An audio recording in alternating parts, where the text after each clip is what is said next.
Hi friends, welcome to my channel. ಎಲ್ಲರೂ ಹೇಗಿದ್ದೀರಾ friends? ಎಲ್ಲರಿಗೂ ಕೂಡ ಮಕರ ಸಂಕ್ರಾಂತಿ ಹಬ್ಬದ ಆರ್ಥಿಕ ಶುಭಾಶಯಗಳು.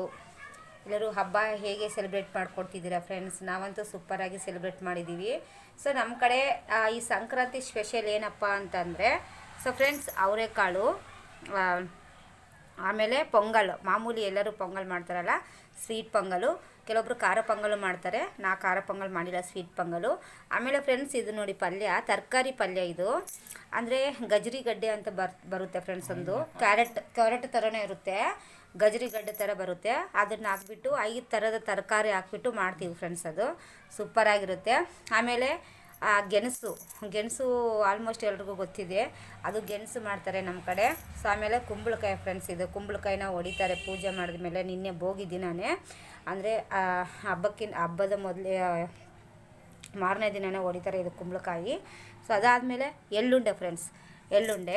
ಎಳ್ಳುಂಡೆ ಬಗ್ಗೆ ಏನು ಹೇಳೋಕ್ಕೂ ಆಗಲ್ಲ. ಅದು ಯಾಕಂತಂದರೆ ನಮ್ಮ ದೊಡ್ಡವ್ರು ಏನಾದರೂ ಒಂದು ಹೇಳಿದ್ದಾರೆ ಅಪ್ಪ ಅಂತಂದರೆ ಹಬ್ಬಗಳಿಗೆ ಅದರದ್ದೇ ಆದ ಒಂದು ವಿಶಿಷ್ಟತೆ ಇರುತ್ತೆ. ಸೊ ಇದಕ್ಕೂ ಕೂಡ ಅದೇ ವಿಶಿಷ್ಟತೆ ಇರುತ್ತೆ ಫ್ರೆಂಡ್ಸ್. ಯಾಕಂತಂದರೆ ಇದು ಸಂಕ್ರಾಂತಿ ಬರೋದು ಚಳಿಗಾಲದಲ್ಲಿ ಬರುತ್ತೆ. ಸೊ ಅದ್ರ ಸಲುವಾಗಿ ಚಳಿಗಾಲಕ್ಕೆ ಸ್ಕಿನ್ ಎಲ್ಲ ಒಂಥರ ಬಿರುಕು ಬಿಟ್ಟಂಗೆ, ಒಂಥರ ಇದು ಹೊಡೆದಂಗೆ ಆಗುತ್ತೆ ಫ್ರೆಂಡ್ಸ್ ಅದು. ಸೊ ಅದಕ್ಕೆ ನಮಗೆ ಜಾಸ್ತಿ ಆಯಿಲ್ ಬೇಕಾಗುತ್ತೆ, ಎಣ್ಣೆ ಪದಾರ್ಥ ಬೇಕಾಗುತ್ತೆ ನಮ್ಮ ಬಾಡಿಗೆ. ಸೊ ಅದ್ರ ಸಲುವಾಗಿ ಈ ಎಳ್ಳು, ಆಮೇಲೆ ಬೆಲ್ಲ, ಒಣಕೊಬ್ಬರಿ ಅಂದರೆ ಅದರಲ್ಲೂ ಫುಲ್ಲು ಆಯಿಲ್ ಇರುತ್ತೆ, ಆಮೇಲೆ ಪೌಷ್ಟಿಕಾಂಶ ಇರುತ್ತೆ. ಬೆಲ್ಲ ಅಂದರೆ ಐರನ್ ಕಾಂಟೆಂಟ್ ಇರುತ್ತೆ ಅದರಲ್ಲಿ. ಆಮೇಲೆ ಎಳ್ಳು ಅಷ್ಟೇ. ಸೊ ಅದ್ರ ಸಲುವಾಗಿ ಎಳ್ಳುಂಡೆ ಮಾಡ್ತಾರೆ ಫ್ರೆಂಡ್ಸ್ ನಮ್ಮ ಕಡೆ. ಸೊ ಅದು ಮಾಡಿದ್ದೀನಿ. ಸೊ ಆಮೇಲೆ ಅದ್ರ ಜೊತೆಗೆ ಮಾಮೂಲಿ ಫ್ರೆಂಡ್ಸ್, ಇನ್ನು ಅನ್ನ,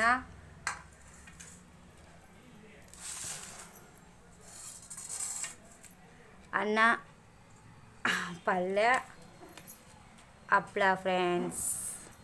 ಇದು ಇವತ್ತಿನ ಹಬ್ಬದ ಸ್ಪೆಷಲ್ ಅಂತಲೇ ಹೇಳ್ಬೋದು. ಸೊ ಇದು ಈ ಥರ ನಮ್ಮ ಕಡೆ ಹಬ್ಬ ಸೆಲೆಬ್ರೇಟ್ ಮಾಡ್ತೀವಿ. ಸೊ ಎಲ್ಲರಿಗೂ ಕೂಡ ಮತ್ತೊಮ್ಮೆ ಮಕರ ಸಂಕ್ರಾಂತಿ ಹಬ್ಬದ ಆರ್ಥಿಕ ಶುಭಾಶಯಗಳು ಫ್ರೆಂಡ್ಸ್. ಆಮೇಲೆ ಯಾರೆಲ್ಲ ನನ್ನ ಚಾನಲ್ನ ನೋಡ್ತಾ ಇದ್ದೀರಾ, ಲೈಕ್ ಮಾಡಿ, ಶೇರ್ ಮಾಡಿ. ಹಾಗೇ ಹೊಸದಾಗಿ ನೋಡೋರು ನನ್ನ ಚಾನಲ್ನ ದಯವಿಟ್ಟು ಸಬ್ಸ್ಕ್ರೈಬ್ ಮಾಡ್ಕೊಳ್ಳಿ, ನಮಗೂ ಸಪೋರ್ಟ್ ಮಾಡಿ ಅಂತ ಹೇಳ್ತಾ ಫ್ರೆಂಡ್ಸ್, ಮಕರ ಸಂಕ್ರಾಂತಿ ಹಬ್ಬದ ಶುಭಾಶಯಗಳು. ಎಲ್ಲರಿಗೂ ದೇವರು ಒಳ್ಳೇದು ಮಾಡಲಿ ಫ್ರೆಂಡ್ಸ್. ಎಲ್ಲರಿಗೂ ದೇವರು ಆರೋಗ್ಯ, ಯಶಸ್ಸು, ಐಶ್ವರ್ಯ ಕೊಟ್ಟು ಕಾಪಾಡಲಿ. ಎಲ್ಲರಿಗೂ ಒಳ್ಳೆಯದಾಗಲಿ. ಸೊ ಸರ್ವೇ ಜನ ಸುಖಿನೋ ಭವಂತು.